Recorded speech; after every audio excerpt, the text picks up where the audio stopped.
क्या कोई पड़ोसी की लड़की किसी पड़ोसी के लड़के से सुरक्षित है? क्या कोई पड़ोसी की लेडीज किसी पड़ोसी के लड़के से सुरक्षित है? उसके तीन कारण। एक कारण है सामाजिक वातावरण। यह मुद्दा ही नहीं बचा। बेटी, माँ, बहनें, ये कोई मुद्दा नहीं। छपरा के सारण में एक बेटी के साथ जघन्य अपराध होता है, उसके बाद जो है सुर्खियां बटोरने लगती हैं वो खबरें। लेकिन न्याय के लिए लगातार उनके परिजन अभी भी भटक रहे हैं। इसको लेकर पूर्णिया के सांसद पप्पू यादव ने बड़ा बयान दिया है। देखिए, पप्पू यादव लाइव आकर तमाम बातों को कर, देखिए इसको कह रहे हैं कि इसको जातीय रंग दिया जा रहा है। क्यों जातीय रंग दिया जा रहा है? पैसे की खेल क्यों की जा रही है? तमाम चीजों पर जो है पप्पू यादव क्या कुछ कह रहे हैं, एक बार आप सुने। नमस्कार, नमो बुद्धाय, जय भीम, अस्सलाम वालेकुम। रामनवमी की ढेर सारी शुभकामनाएं, रमजान की भी आप सबको बधाई। आप हमेशा खुश रहें, मुस्कुराते रहें। मेरा प्रयास होगा कि हर आदमी अपने जीवन में मुस्कुराते रहे। इसके लिए आप सबको ढेर सारी बधाई। मैं आज 3 मुद्दों पर आपसे कुछ बात करना चाहता। मुझे रात से परेशान कर रहा था छपरा की एक घटना, शीतलपुर की एक घटना, जो मासूम बच्ची जिसकी उम्र 15 साल की थी, वो स्कूल से आ रही थी, सामूहिक बलात्कार हुए। सामूहिक बलात्कार करके उनको कुआं में फेंक दिया गया। मैं समझ सकता हूं बिहार की स्थिति और देश की स्थिति। मैं कई बार कहता रहा हूं कि इस देश में कोई भी बच्ची सुरक्षित नहीं है। इसके पीछे सबसे कारण स्थिति है कि गरीब बच्ची जब 10th पढ़ कर कहीं अपनी लाइफ को बनाना चाहता है तो वो शोषण का सबसे बड़ा कारण बन जाता है। जब कोई हॉस्टल में रहता है, वहां उनके खाने में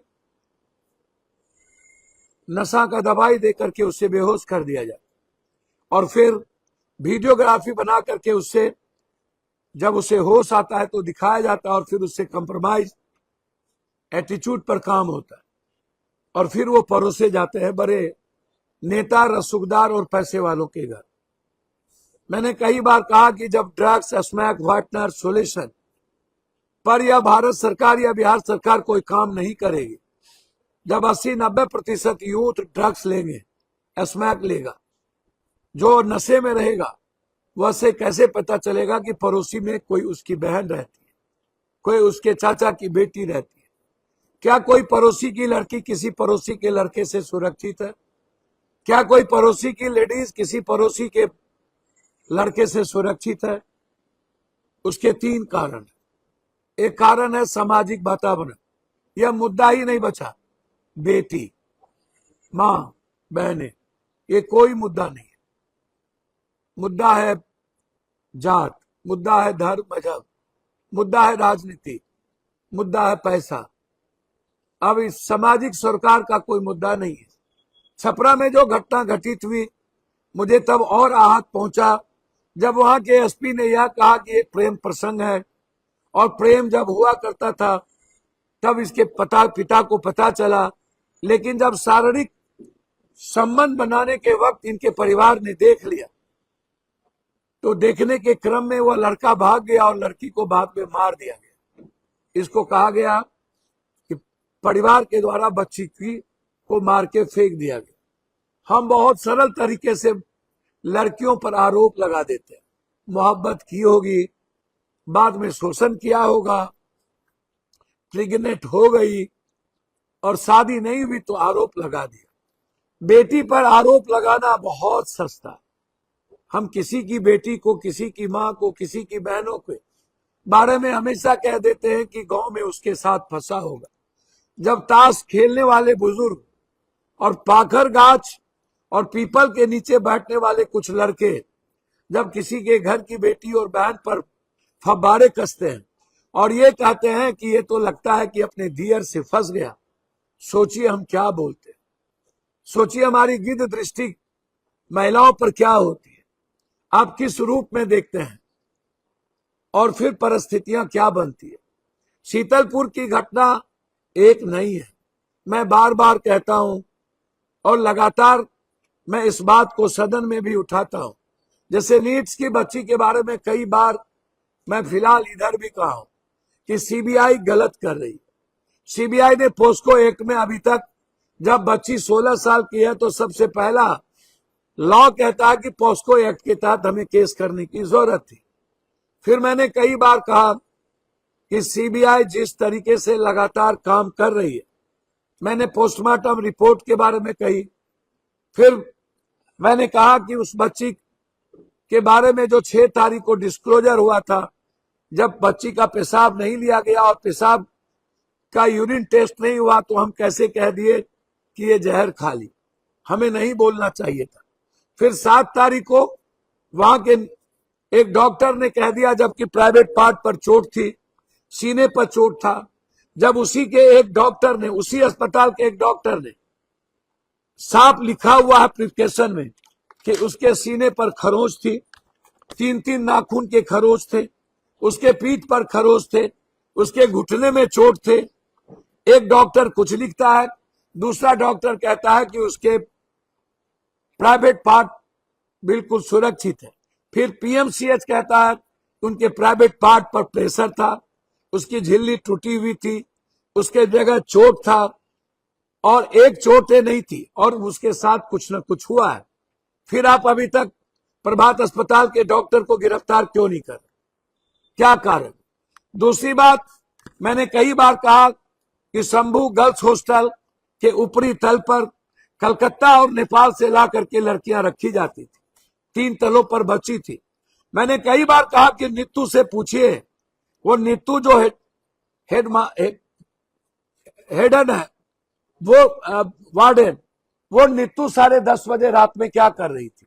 और वो नीतू लड़कियों को खुद जाकर के धमकाई, तुम लोग सोए क्यों नहीं?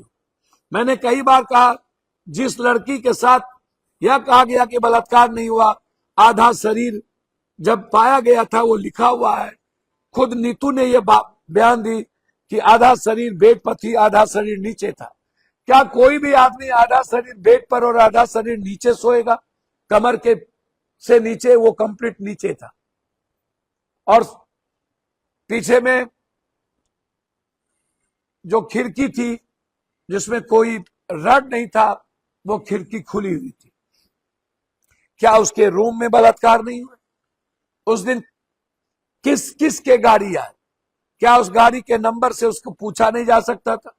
यह हॉस्पिटल शंभू गर्ल्स हॉस्पिटल अभिषेक रंजन का है या नहीं? अभिषेक रंजन सेक्स रैकेट चलाता है या नहीं?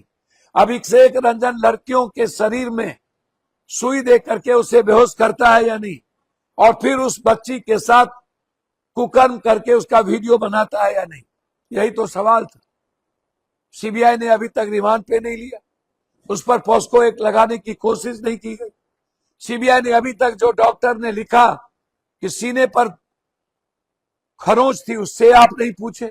फिर उस डॉक्टर ने, दूसरे डॉक्टर ने लिखा कि चोट नहीं है, और पीएमसीएच ने कहा कि पूरी प्राइवेट पार्ट छलनी हुई भी थी। तो सामने तो है। फिर ये बच्ची का मामला आ गया। एक बच्ची का मामला नहीं आया। सवाल ये नहीं है कि बच्ची प्रेम प्रसंग में थी, तो क्या बच्ची प्रेम प्रसंग में थी इसलिए बच्ची को मार दिया जाए?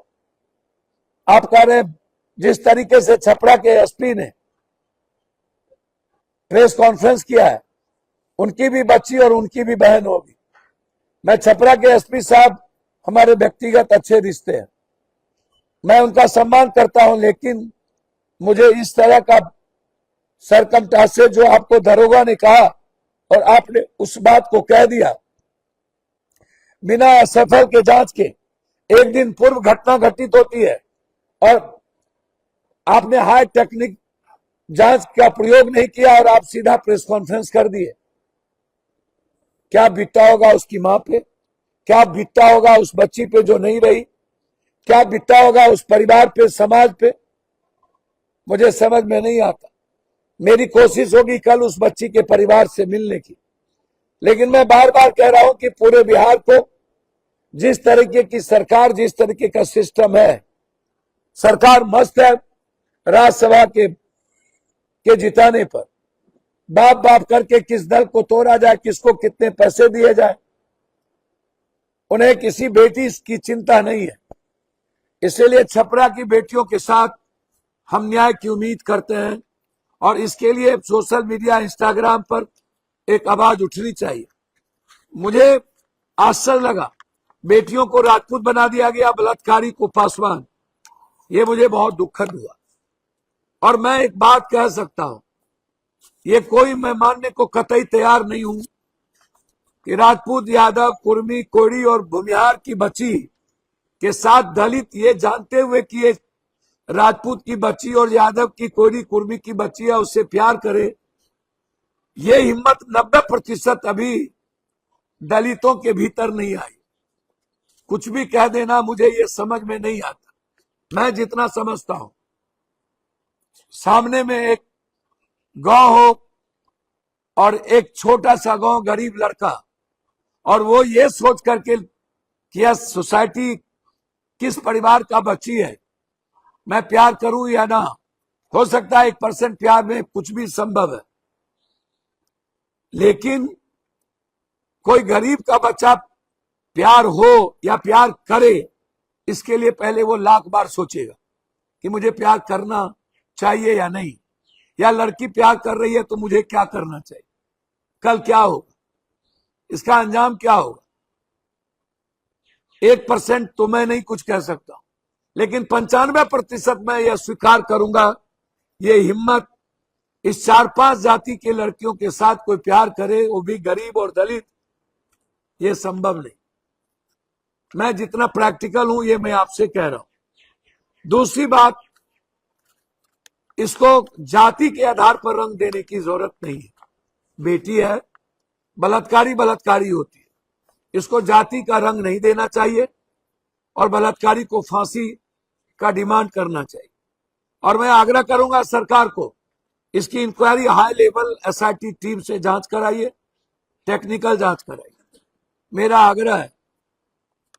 दूसरी तरफ लगातार सरकार 12 सालों से नरेंद्र मोदी की 56 इंच की सीना की जरूरत मोदी जी नहीं थी, दिल की जरूरत थी। 56 इंच का सीना तो जानवर का भी होता है, आप नाप लीजिए, दिल नहीं होता, दिमाग नहीं होता। मोदी जी याद कीजिए, आप कभी लोगों को लाइन में खड़ा कर दिए थे नोटबंदी में, 432 लोगों की मौत हुई थी, उसमें सब के सब दलित, ईबीसी और एसटी एससी, एक भी मुसलमान नहीं मरा था। याद है कि आप भूल गए। फिर मोदी जी आपने जीएसटी में आपने पूंजीपति और उद्योगपतियों को लाइन नहीं लगने दिया और भारत के मिडिल क्लास और लोअर मिडिल क्लास बनिया को लाइन लगा दिया, वो लाइन लग करके बर्बाद हो गया। याद करिए मोदी जी, जब भी मैन डिजास्टर हुआ 12 सालों के अंदर आपके निर्णय के कारण हो। आप जब कोरोना आया 39 लाख लोग मरे, ये 39 लाख लोग कौन है? आपने शमशान में भी लाइन लगवा दिया। हमारे डोम समाज के लोग कतार में लाशें थी, हम 60,000 80,000 रुपया दे के अपने बहनोई का, भाई का, बाप का, माँ का, दादी का, चाची का, काकी का, बेटा का, बेटी का, रिश्तेदार का लाश जलाते थे। कतारों में लाइन थी, कोई पूछने वाला नहीं था। कतारों में कोरोना पेशेंट था, कोई देखने वाला नहीं था, तब भी हम लाइन लगे। हम बाढ़ में आए तब भी लाइन लगे। 12 सालों के अंदर लाइन पलायन, लाइन पलायन। आपने शमशान तक को नहीं छोड़ा, आपने किसानों को लाइन में नहीं छोड़ा, सबको लाइन लगा दिया। अब आप किचन को भी लाइन में लगा, यह बोझ बेटियों पर पड़ेगा, यह बोझ मां पे पड़ेगा, यह बोझ बहनों पर पड़ेगा। विद्यार्थी शहर से हॉस्टल छोड़ के चला गया, 50% होटल बंद हो गए। पूरे भारत में, नोएडा हो या गुड़गांव, मुजफ्फरपुर हो या पटना, सभी जगह कतार में लोग 20 दिन के बाद आप आओ, पहले लाइन लगा, पहले आप लिखाओ, 20 दिन के बाद आके गैस ले जाओ। गैस तो आप फ्री देने की घोषणा की, वो तो मिली नहीं। आज गैस 3500, 3000, 4600, 3400। छोटा सा स्टोव जलाने के लिए भी गैस का ऑक्सीजन नहीं है और बच्चे हॉस्टल छोड़ के चले गए। 3500 रुपया में सिलेंडर मिलना, लकड़ी और भट्टी पर फिर से लौटना, क्या है? नाले से भी आप गैस निकाल रहे थे, क्या हुआ? जो प्रधानमंत्री हमेशा अपने प्रजा को, जो राजा शमशान तक कतार में लगा दे, अनाज के लिए कतार में लगा दे, 83 करोड़ लोगों को 5 किलो अनाज देने के लिए कतार में लगा दे, 18 करोड़ लोगों को लगभग 1 डिसमिल जमीन ना हो, जमीन के लिए कतार में लगा दे। हमेशा कभी एजुकेशन के लिए फॉर्म भरने के लिए कतार में लगो, कभी ईबीसी, यूपीएससी, कभी एसएससी, कभी बीएससी, कतार में लगो, या कभी लाठी खाओ, कभी गोली खाओ। 12 सालों के अंदर कोई ऐसा साल नहीं होगा, चाहे वो बीपीएससी हो, यूपीएससी हो, एसएससी हो, या नियोजित हो, या संविदा हो, या अग्निवीर हो, जहां लाठी ना चली हो, जहां लाठी चार्ज ना हुआ हो। हम अपनी कुछ पल जिंदगी जीने के लिए हमने अपनी जिंदगी को तबाह कर दिया। आपने हमारी जिंदगी को कहीं का नहीं रखा। हम एक इंसान की जिंदगी नहीं जी पाते हैं, हमेशा यह सोचते हैं कि इस बार क्या होगा। हमें तो सपना दिखाए गए थे 15 लाख रुपया का, ब्लैक मनी नहीं होगी। हम -92 हमारा डॉलर चला गया। क्या है मोदी जी, किसी की रुपया बचेगी? शेयर मार्केट दुनिया में सबसे निचले पौधान पर जाकर के हम खुलते हैं। क्या अब हमारी कोई लाइफ है अपनी?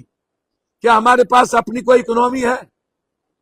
अब गैस को लेकर के हम कतार में खड़े, चारों तरफ हाहाकार है, चारों तरफ लाठियां चार्ज हो रही है, चारों तरफ लोग दिग्भ्रमित है कि हमारे घर में अब शादी होगी कि नहीं, हमारी बेटी की शादी बढ़ाना तो नहीं पड़ जाएगा, लगन में हम शादी करें कि नहीं। ये क्यों हुआ? ये किन परिस्थिति में हुआ? हमारा सबसे अच्छा दोस्त, मैं बार बार कहता हूं, कभी भी इजराइल नहीं रहा, कभी भी अमेरिका नहीं रहा। अमेरिका आज से 10 दिन पहले मुकेश अंबानी के बारे में एक ट्वीट किया था, जब 2,70,000 बिलियन, जबकि मुकेश अंबानी का मात्र 2,87,000 करोड़ बिलियन संपत्ति है। फिर 2,72,000 करोड़ बिलियन की फैक्ट्री अमेरिका में क्यों लगाए? कौन बैंक दिए? हमारे पास 1 करोड़ की पूंजी होती है तो वह 40 लाख रुपया भी बैंक देने को तैयार नहीं होता। लेकिन जिसके पास 3.25 लाख बिलियन ही मात्र संपत्ति हो और उसे 3.25 लाख का ऋण दे दिया जाए और अमेरिका में वो जाकर के फैक्ट्री लगाता हो जहां 1,70,000 लोगों को नौकरी आपके अमेरिकन को मिलेगा और मेरे यहां से सारे पैसे अमेरिका को जाएगा। लगभग 9 लाख से ऊपर करोड़ रुपया हम भारत से अमेरिका को पैसा देंगे। आप वहां पर मस्त हो गए। आपको 3 बार इजराइल ने अपने चीफ से जिताया, आप जीते नहीं, आप वहां सरेंडर कर गए। आपने ये नहीं सोचा कि हमारा स्वाभाविक दोस्त कौन था। मैं धन्यवाद दूंगा ईरान को कि उसने फिलिस्तीन के साथ देकर के हिम्मत तो दिखाई जब वहां मासूम बच्चे मर रहे। आपने तो यूक्रेन में भी हिम्मत नहीं दिखाया। ये सबसे बुरा असर किस पर पड़ेगा? ये मिडिल ईस्ट कंट्री कहां है? ना चाइना, ना रूस, ना अमेरिका। या मिडिल ईस्ट कंट्री के साथ मेरी साझेदारी, मेरी आर्थिक साझेदारी, मेरी सांस्कृतिक साझेदारी, मेरी सामाजिक साझेदारी, मेरी पॉलिटिकल राजनीतिक साझेदारी, हम एक दूसरे के साथ आदान प्रदान करते थे। हमारे यूपी से कम 80% चिकन ईरान देता था। आज वो चिकन बाट बेचने वाला सब के सब कंगाल हो गए। हम जितना व्यापार करते थे बाहर वो मिडिल ईस्ट कंट्री को था और आज सब रुक गया। हमारे पास आज भी जो गैस और तेल है वो ईरान के कारण, जो ईरान अभी भी 3 दिन पहले हमें तेल देने की हिम्मत दिखाई और हम एक बार भी ईरान की बात भी ना कर पाए। आज जो परिस्थितियां हैं उसको पैदा किया गया आपके द्वारा। आज भारत का हर घर, कोई ऐसा परिवार, कोई ऐसा जाति, कोई ऐसा धर्म और मजहब की घर की बेटियां ना हो जो परेशान ना हो। प्लीज विनती करते हैं, अपने पूंजीपति मुनाफाखोरों को कहिए इस गैस को ब्लैक मार्केटिंग ना करें। जहाज की कीमत 40% बढ़ गई, तेल का डर दिखा के 40% कीमत बढ़ा दिया गया और भी महंगाई बढ़ गई। और दूसरी तरफ ये जो डीलर हैं, बड़े बड़े पूंजीपति, इन लोगों ने गैस को ब्लैक मार्केटिंग कर दिया और फिर 3500 4000 रुपया कर दिया। हमारे डीएमएसपी थानेदार कहीं पर रेट नहीं मार रहे हो और आप अभी तक कोई एक्शन नहीं लिए हो। क्या कमजोर व्यक्ति हिंदुस्तान का मुख्यमंत्री, प्रधानमंत्री यदि बनता है तो इसका सबसे बुरा असर गरीब और आम आदमी पे पड़ता है, लोअर मिडिल क्लास पे पड़ता है। उसकी कोई जाति नहीं होती, उसका कोई धर्म और हिंदू मुसलमान सिख ईसाई नहीं होता, वो इंसान होता है। प्लीज हिंदू मुसलमान और जाति करना बंद कर दीजिए। मैं अपनी लाइफ में कभी किसी से नहीं पूछा कि आप कौन हो, कहां से आए हो, किस जात के लोग हो। मुझे लगता है कि मेरे सामने बैठने वाला कोई इंसान तो है, कोई अपना तो है, कोई खून तो है और इसी में भगवान देख लेता। आप लोगों से भीख मांगता हूं, अभी भी वक्त है। हमें मिडिल क्लास के इस लंबे वार के लिए हमें आगे कदम बढ़ानी चाहिए। यदि यह वार 3 सप्ताह से आगे चला गया तो फिर भारत की सामरिक, भारत की आर्थिक और सामाजिक, राजनीतिक पर बहुत बुरा प्रभाव पड़ेगा। इस वार को हमें किसी भी कीमत पर रोकना होगा, क्योंकि ये मेरी संप्रभुता का सवाल है, ये मेरी पॉलिसी का सवाल है। हमारे साथ बांग्लादेश नहीं, हमारे साथ श्रीलंका नहीं, हमारे साथ वियतनाम नहीं, हमारे साथ ताइवान नहीं, हमारे साथ नेपाल नहीं। नेपाल फिर से राजतंत्र की ओर हम बढ़ चुके हैं। नेपाल में जो अभी सरकार बनी है वह सरकार जीएनजी की वो भारत विरोधी सरकार बनी है। क्या वो चाइना के हाथ में गिरवी नहीं रखा जाएगा? क्या हम सुरक्षित हैं नेपाल के माध्यम से? क्या हमारा सबसे अच्छा दोस्त बांग्लादेश था, जब इंदिरा गांधी ने इस बांग्लादेश को भारत का सबसे अच्छा दोस्त बनाया था, आज वो सबसे बड़ा दुश्मन बन गया। क्यों? ये सबसे बड़ा सवाल। इसीलिए मेरा आग्रह है कि इन मुनाफाखोरों पर हमला कीजिए। तीसरा और अंतिम मेरा आग्रह है, लगातार जो घटना घटित हो रही है, 12-12 गोली मारे जा रहे हैं। सहरसा में एक लड़कों को हम नहीं जानते वो कितना बड़ा क्रिमिनल था या वो शराब व्यापारी था, मुझे नहीं पता। एक बार वो जेल गया, किसी गोली चलने में या किसी में नाम दिया गया, किस गैंग के थे, क्या हुआ, किस गैंग ने मारा।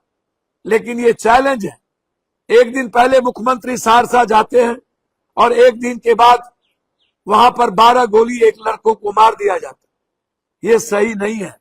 और यह कह देना कि प्रेम प्रसंग है, यह कह देना कि समझौता था, यह कह देना कि पहले से प्यार था बाद में नहीं हुई, यह कह देना कि गैंगवार था, यह कह देना जमीनी विवाद था, मैं इसको सही नहीं मानता। मेरे भी बरारा में घटना घटी, लगातार मौत पे मौत, मौत पे मौत, मौत पे मौत, और सरकार मौन चुप हो जाती। इसीलिए आग्रह करूंगा कि आप जनता के प्रति जवाबदेह बने और बेटियों के प्रति जवाबदेह बने। मैं भीख मांगता हूं आपसे, इस नरभक्षियों से, इस दरिंदों से मां और बेटियों की रक्षा करिए। इस बहिष्यों से बेटियों की हिफाजत करिए। इसके लिए पप्पू यादव हमेशा समर्पण रहेगा। इन्हीं शब्दों के साथ पुनः एक बार छपरा की बच्चियों की न्याय के लिए आपसे मैं अपेक्षा करता हूं, उम्मीद करता हूं इसको जाति का रंग न दिया जाए, नीड्स के बच्ची को न्याय मिले, डॉक्टर गिरफ्तार हो, पीएमसीएच के डॉक्टर से पूछा जाए, नीतू की गिरफ्तारी हो। मैं ऐसा मानता हूं। बहुत बहुत धन्यवाद, नमस्कार, प्रणाम। तमाम चीजों को सुना आपने। पप्पू यादव साफ साफ कर, देखिए बेटी के साथ जघन्य अपराध हुआ है और उस बेटी के साथ न्याय उसको मिलना चाहिए। वो पप्पू यादव खड़े हैं। देखिए, बिहार में सत्ता का खेल चल रहा है। राज्यसभा चुनाव को लेकर तमाम जो सत्ताधारी दल हो, विपक्ष हो, वो अपने विधायकों को इंटैक्ट करने में लगे हैं। तो वहीं बच्ची के साथ पप्पू यादव खड़े हो गए। उनको न्याय दिलाने के लिए अब पप्पू यादव फिर से खड़े हो गए। इन तमाम चीजों को आप सुन रहे थे। इस तरह के तमाम अपडेट्स के लिए बने रहे इनसाइडर लाइव के साथ। धन्यवाद।